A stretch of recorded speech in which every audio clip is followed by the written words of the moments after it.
by Charles Dickens. Book the First, Recalled to Life. Chapter 1. The Period.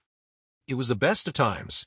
It was the worst of times. It was the age of wisdom. It was the age of foolishness. It was the epoch of belief. It was the epoch of incredulity. It was the season of light. It was the season of darkness. It was the spring of hope. It was the winter of despair. We had everything before us. We had nothing before us. We were all going direct to heaven.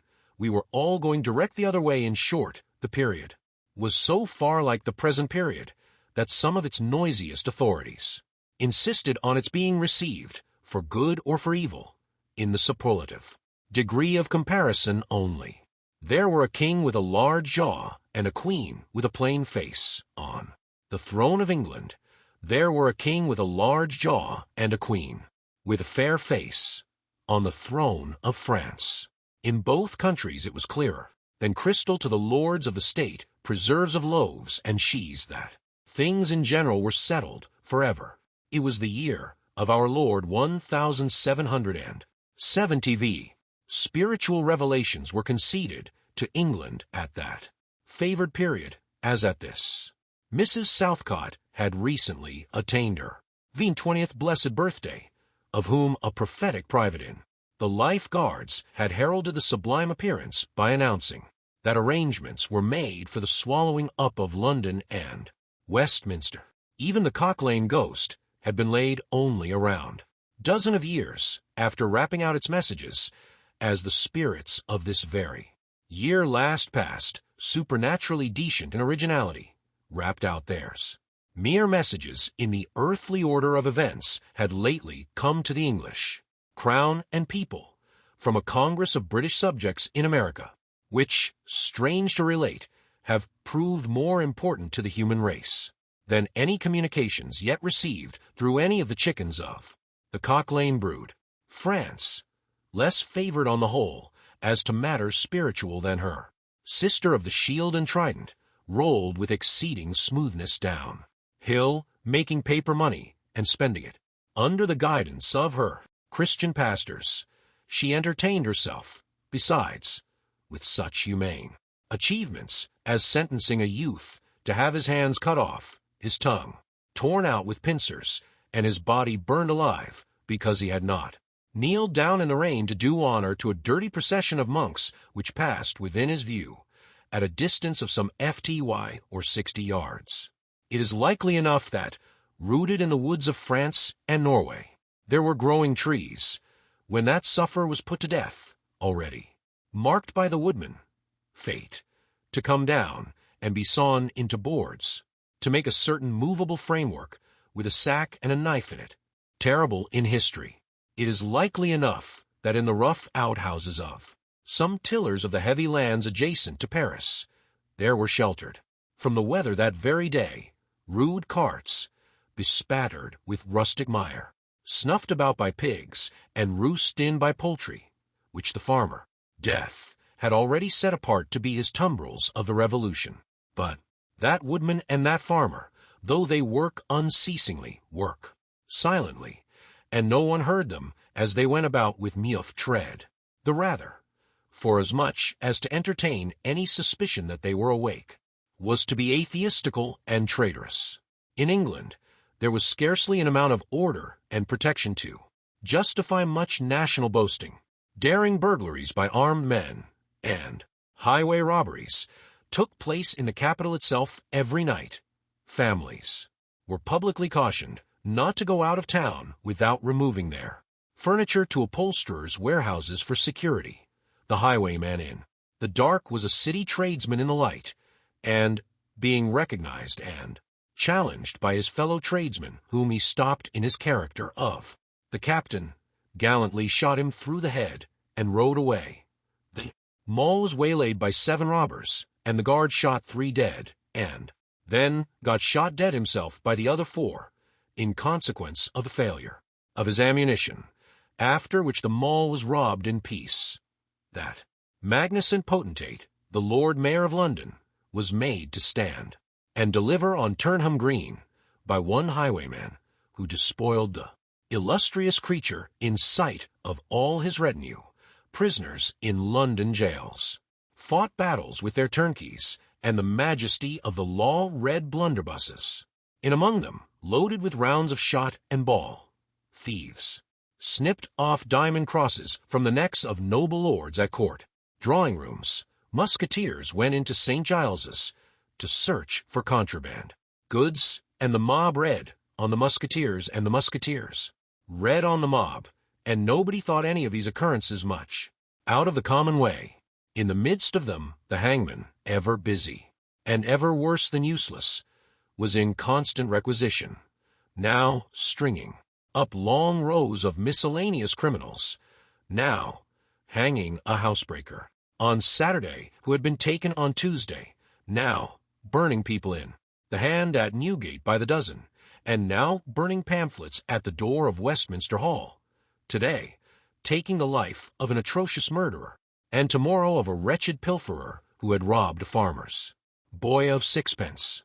All these things, and 1,000 like them, came to pass in and close upon the dear old year 1770, environed by them, while the woodman and the farmer worked, unheeded, those two of the large jaws, and those other two of the plain, and the fair faces, trod with stir enough, and carried their divine rights with a high hand. Thus did the year 1770 conduct their greatnesses and myriads of small creatures, the creatures of this chronicle among the rest along the roads that lay before them. Chapter 2. The Mail. It was the Dover Road that lay, on a Friday night late in November, before the RST of the persons with whom this history has business. The Dover Road lay, as to him, beyond the Dover Mail, as it lumbered up Shooter's Hill. He walked uphill in the mire by the side of the mail, as the rest of the passengers did, not because they had the least relish for walking exercise under the circumstances, but because the hill, and the harness, and the mud, and the mail were all so heavy that the horses had 3 times already come to a stop, besides once drawing the coach across the road with the mutinous intent of taking it back to Blackheath. Reins and whip and coachman and guard, however, in combination, had read that article of war which forbade a purpose otherwise strongly, in favor of the argument that some brute animals are endued with reason, and the team had capitulated and returned to their duty. With drooping heads and tremulous tails, they mashed their way through the thick mud, oundering and stumbling between whiles, as if they were falling to pieces at the larger joints, as often as the driver rested them and brought them to a stand with a wary "Whoa, so ho then." The near leader violently shook his head and everything upon it, like an unusually emphatic horse, denying that the coach could be got up the hill. Whenever the leader made this rattle, the passenger started as a nervous passenger might, and was disturbed in mind. There was a steaming mist in all the hollows, and it had roamed in its forlornness up the hill, like an evil spirit, seeking rest and none. A clammy and intensely cold mist, it made its slow way through the air in ripples that visibly followed and overspread one another, as the waves of an unwholesome sea might do. It was dense enough to shut out everything from the light of the coach lamps but these its own workings, and a few yards of road, and the reek of the laboring horses steamed into it, as if they had made all. 2 other passengers, besides the one, were plodding up the hill by the side of the mail. All 3 were wrapped to the cheekbones and over the ears and wore jackboots.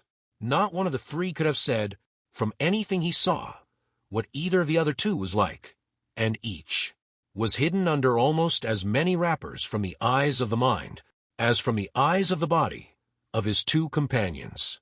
In those days, travelers were very shy of being confidential on a short notice, for anybody on the road might be a robber or in league with robbers. As to the latter, when every posting-house and ale-house could produce somebody in the captain's pay, ranging from the landlord to the lowest stable, nondescript, it was the likeliest thing upon the cards. So the guard of the Dover Mail thought to himself, that Friday night in November, 1770 V, lumbering up Shooter's Hill, as he stood on his own particular perch behind the mail, beating his feet, and keeping an eye and a hand on the arm chest before him, where a loaded blunderbuss lay at the top of 6 or 8 loaded horse pistols, deposited on a substratum of cutlass. The Dover Mail was in its usual genial position that the guard suspected.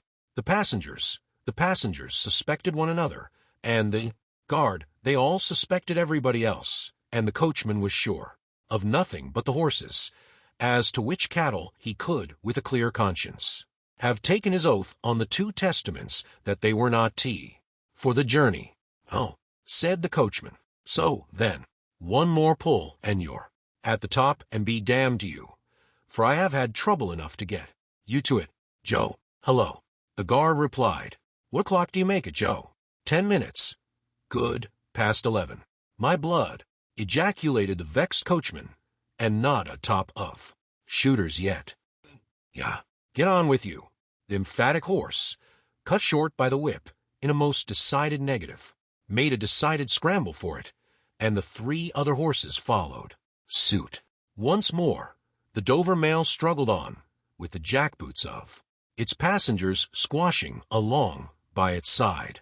They had stopped when the coach stopped, and they kept close company with it. If any one of the 3 had had the hardihood to propose to another to walk on a little ahead into the mist and darkness, he would have put himself in a fair way of getting shot instantly as a highwayman. The last burst carried the mail to the summit of the hill. The horses stopped to breathe again, and the guard got down to skid the wheel for the descent, and opened the coach door to let the passengers in. Joe, cried the coachman in a warning voice, looking down from his box. What'd he say, Tom? They both listened. I say a horse at a canter, coming up, Joe. I say a horse at a gallop, Tom, returned the guard, leaving his hold of the door, and mounting nimbly to his place. Gentlemen, in the king's name, all of you. With this hurried adjuration, he cocked his blunderbuss, and stood on the offensive. The passenger booked by this history was on the coach step, getting in. The 2 other passengers were close behind him, and about to follow. He remained on the step, half in the coach and half out of. They remained in the road below him. They all looked from the coachman to the guard, and from the guard to the coachman, and listened. The coachman looked back, and the guard looked back, and even the emphatic leader pricked up his ears and looked back, without contradicting. The stillness consequent on the cessation of the rumbling and laboring of the coach, added to the stillness of the night, made it very quiet. Indeed, the panting of the horses communicated a tremulous motion to the coach, as if it were in a state of agitation. The hearts of the passengers beat loud enough perhaps to be heard, but at any rate, the quiet pause was audibly expressive of people out of breath, and holding the breath, and having the pulses quickened by expectation. The sound of a horse at a gallop came fast and furiously up the hill. Soho! The guard sang out, as loud as he could roar. Yo there! Stand! I shall fire! The pace was suddenly checked, and, with much splashing and oundering, a man's voice called from the mist, Is that the Dover Mail? Never you mind what it is. The guard retorted, What are you? Is that the Dover Mail? Why do you want to know? I want a passenger. If it is, what passenger? Mr. Jarvis Lorry. Our booked passenger showed in a moment that it was his name. The guard, the coachman, and the 2 other passengers eyed him distrustfully. Keep where you are, the guard called to the voice in the mist, because, if I should make a mistake, it could never be set right in your lifetime. Gentlemen of the name of Lorry, answer straight. What is the matter? Asked the passenger. Then, with mildly quavering speech, Who wants me? Is it Jerry? I don't like Jerry's voice. If it is Jerry, growled the guard to himself, he's hoarser than suits me. Is Jerry? Yes, Mr. Lorry. What is the matter? A dispatch sent after you from over yonder. T. and Company. I know this messenger. Guard, said Mr. Lorry, getting down into The road assisted from behind more swiftly than politely by the other. Two passengers, who immediately scrambled into the coach, shut the door, and pulled up the window. He may come close. There's nothing wrong. I hope there ain't, but I can't make so nation sure of that, said the guard, in gruff soliloquy. Hello you. Well, and hello you, said Jerry, more hoarsely than before. Come on, at a foot pace. D'ye mind me, and if you've got holsters, to that saddle o' yourn, don't let me see your hand go nigh 'em, for I'm a devil at a quick mistake, and when I make one it takes the form of lead. So now let's look at you. The gers of a horse and rider came slowly through the eddying mist and came to the side of the mail, where the passenger stood. Rider stooped, and, casting up his eyes at the guard, handed the passenger a small folded paper. The rider's horse was blown, and both horse and rider were covered with mud, from the hoofs of the horse to the hat of the man. Guard, said the passenger, in a tone of quiet business condense. The watchful guard, with his right hand at the stock of his raised blunderbuss, his left at the barrel, and his eye on the horseman, answered curtly, Sir, there is nothing to apprehend. I belong to Tellson's Bank. You must know Tellson's Bank in London. I am going to Paris on business. A crown to drink. I may read this, if so be as you're quick, sir. He opened it in the light of the coach lamp on that side and read, Rs't to himself, and then aloud, Wait at Dover for Mamselle. It's not long, you see. Guard, Jerry, say that my answer was recalled to life. Jerry started in his saddle. That's a blazing strange answer, too, said he, at his hoarsest. Take that message back, and they will know that I received this as well as if I wrote. Make the best of your way. Good night. With those words the passenger opened the coach door and got in, not at all assisted by his fellow passengers, who had expeditiously secreted their watches and purses in their boots, and were now making a general pretense of being asleep, with no more denied purpose than to escape the hazard of originating any other kind of action. The coach lumbered on again, with heavier wreaths of mist closing round it as it began the descent. The guard soon replaced his blunderbuss in his arm-chest, and, having looked to the rest of its contents, and having looked to the supplementary pistols that he wore in his belt, looked to a smaller chest beneath his seat, in which there were a few smith's tools, a couple of torches, and a tinderbox, for he was furnished with that completeness that if the coach lamps had been blown and stormed out, which did occasionally happen, he had only to shut himself up inside, keep the int and steel sparks well off the straw, and get a light with tolerable safety and ease, if he were lucky, in VE minutes. Tom, softly over the coach roof. Hello, Joe. Did you hear the message? I did, Joe. What did you make of it, Tom? Nothing at all, Joe. That's a coincidence, too, the guard mused, for I made the same of it myself. Jerry, left alone in the mist and darkness, dismounted meanwhile, not only to ease his spent horse, but to wipe the mud from his face, and shake the wet out of his hat brim, which might be capable of holding about half a gallon, after standing with the bridle over his heavily splashed arm, until the wheels of the mail were no longer within hearing, and the night was quite still again. He turned to walk down the hill. After that there galloped from Temple Bar, Old lady, I won't trust your forelegs till I get you on the level, said this hoarse messenger, glancing at his mare, recalled to life. That's a blazing strange message. Much of that wouldn't do for you, Jerry. I say, Jerry, you'd be in a blazing bad way if recalling to life was to come into fashion, Jerry.